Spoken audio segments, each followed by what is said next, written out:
अरे कोई है कि नहीं, जिंदा है कि मर गया? कहाँ आया মানে আমি কোথায় এসেছি? এখানে সব মরে গেছে না বেঁচে আছে? আরে জিন্দা है कि मर गया? তবু সারা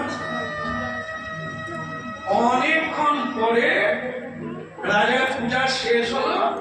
অমনি ঋষিকে দেখে বললেন, নমস্তে ঋষিবর, নমস্তে,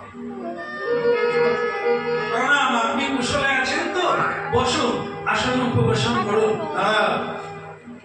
এখন বলছো আসুন, আমি তো এসেছি অনেক আগে। তা তুমি ছিলেন কোথায়? বলে আমি তো পুজো করছিলাম। তা তুমি আমার ডাক শুনতে পাও না? বলো